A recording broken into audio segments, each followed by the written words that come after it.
أعوذ بالله السميع العليم من الشيطان الرجيم. بسم الله الرحمن الرحيم. إن الحمد لله نحمده ونستعينه ونستغفره ونعوذ بالله من شرور أنفسنا ومن سيئات أعمالنا. من يهده الله فلا مضل له ومن يضلل فلا هادي له وأشهد أن لا إله إلا الله وحده لا شريك له وأشهد أن محمدا عبده ورسوله. يا أيها الذين آمنوا اتقوا الله حق تقاته ولا تموتن إلا وأنتم مسلمون. يا أيها الذين آمنوا اتقوا الله وقولوا قولا سديدا يصلح لكم أعمالكم ويغفر لكم ذنوبكم ومن يطع الله ورسوله فقد فاز فوزا عظيما. أما بعد فإن أصدق الحديث كتاب الله وخير الهدي هدي محمد صلى الله عليه وسلم وشر الأمور محدثاتها wa kullu muhdatsatin bid'ah wa kullu bid'atin dhalalah wa kullu dhalalatin finnar. Pertama sekali mari kita mengucapkan rasa syukur kepada Allah Subhanahu Wa Taala kerana dengan limpah kurnia dan rahmat-Nya kita telah diberikan satu nikmat yang paling besar, yang paling agung ke atas diri kita, iaitu nikmat iman dan Islam. Itulah nikmat yang paling besar yang wajib kita syukuri. Kerana tiada lagi nikmat yang lebih besar selain daripada nikmat iman dan Islam. Jadi tuan-tuan, ketika konflik Gaza Israel yang sedang berlaku sekarang ini, kita dapati banyak umat Islam yang berada di dalam kebingungan kerana menyangka Syiah yang berada di selatan Lebanon ataupun para pemberontak Houthi Yaman yang membedil selatan Israel itu adalah sebahagian daripada pejuang-pejuang Islam.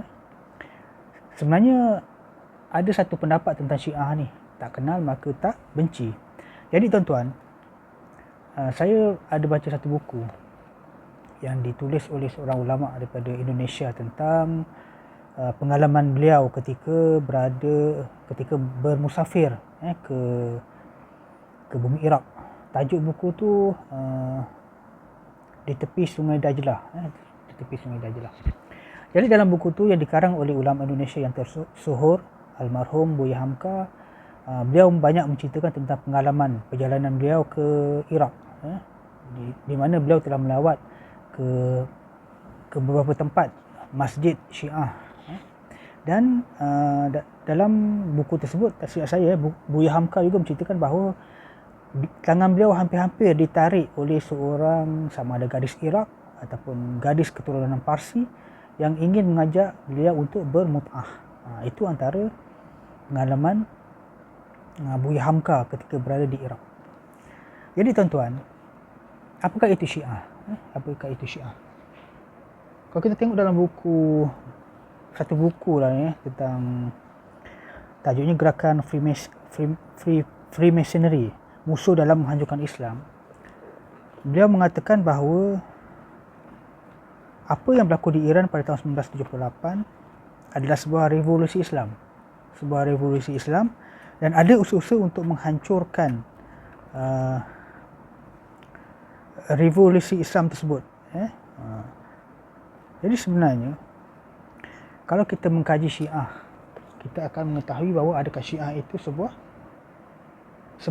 sebahagian daripada Islam ataupun terkeluar daripada Islam. Adakah mereka itu termasuk dalam golongan Ahlus Sunnah wal Jamaah ataupun bukan.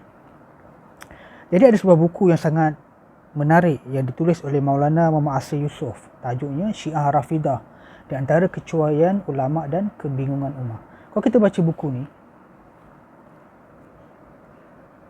bukunya kecil aja dan tak tebal, kita akan dapati bahawa penjelasan beliau tentang Syiah sangat mendalam dan sangat penting untuk kita tahu apakah itu Syiah.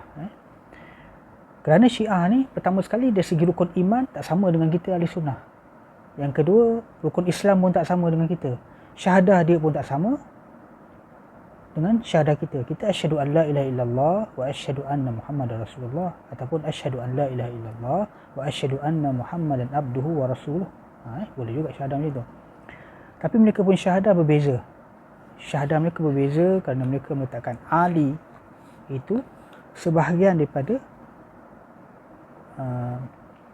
kalimah dalam syahadah itu. Azan pun tak sama. Kita hayya salah, hayya alal falah. Mereka ada ada tambahan lagi, ada tambahan Ali, bersaksi Ali sebagai wali Allah, marilah membuat kebaikan dan sebagainya. Jadi tuan-tuan, dalam buku ini dijelaskan siapakah itu Syiah. Syiah ialah golongan yang mendakwa Sayyidina Ali lebih utama daripada sahabat-sahabat lain. Ini antara tanda-tanda Syiah ni, mereka akan melebihkan Sayyidina Ali daripada sahabat-sahabat lain. Inilah perkara pokok yang membezakan golongan Syiah daripada golongan-golongan Islam yang lain. Soalnya, adakah semua Syiah mempunyai fahaman sekadar yang tersebut itu, atau samping mempunyai fahaman itu, ia juga mempunyai fahaman-fahaman lain yang menyentuh akidah dan cabang yang berbeza dari golongan-golongan Islam yang lain. Jadi kita kena tahu, adakah Syiah itu mempunyai perbezaan dalam usul dan furuk akidah Ahlussunnah wal Jamaah. Kalau kita tahu benda-benda macam ni, barulah kita tahu yang mana yang hak, mana yang batil, mana yang nur, mana yang zulmat, mana yang kegelapan. Jangan nanti kita ingat semua benda-benda yang di dalam kegelapan juga berada di dalam kebenaran. Apabila diperhatikan persoalan ini, maka akan timbullah di hadapan kita beberapa banyak aliran di dalam Syiah itu sendiri yang pada dasarnya masing-masing mempunyai konsep yang tersebut di atas. Tapi secara asalnya, asal kata Syiah saja, kebanyakannya mereka memang mengutamakan Ali daripada sahabat-sahabat lain. Dan banyak daripada golongan Syiah ini, mereka sampai ke tahap mengkafirkan para sahabat, isteri-isteri Nabi dengan tuduhan yang bukan-bukan.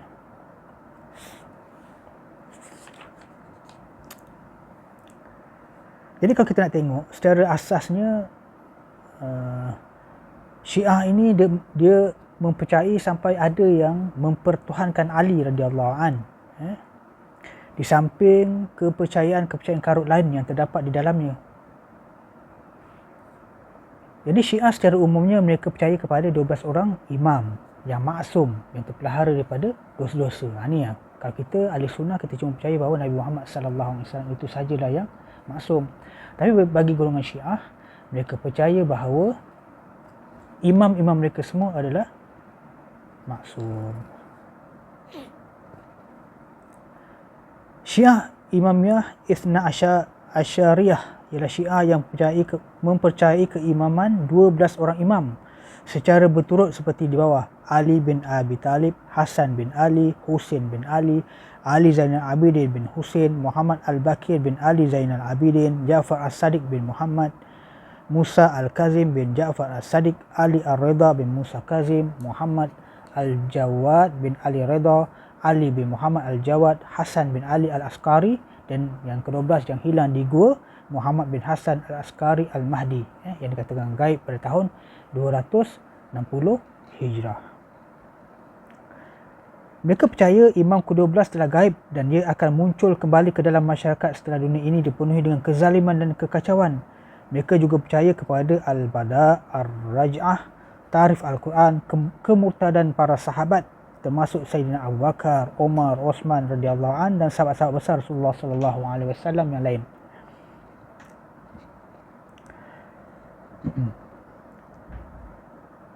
Biasa juga Syiah ini disebut sebagai Syiah Imamiyah saja. Syiah ini juga dikenali sebagai Rafidah kerana fahaman-fahaman dan akidah-akidahnya yang melampau.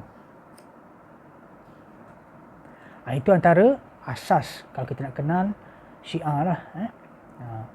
Syiah ini mereka sangat banyaklah perkara-perkara yang mereka buat itu bid'ah dalam akidah, bid'ah dalam ibadah dan sebagainya.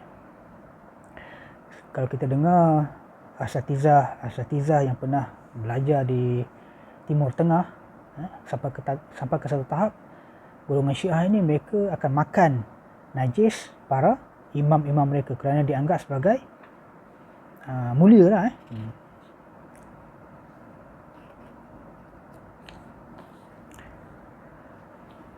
Wallahu a'lam. Jadi nanti insya-Allah kita akan sambung balik tentang Syiah ni dalam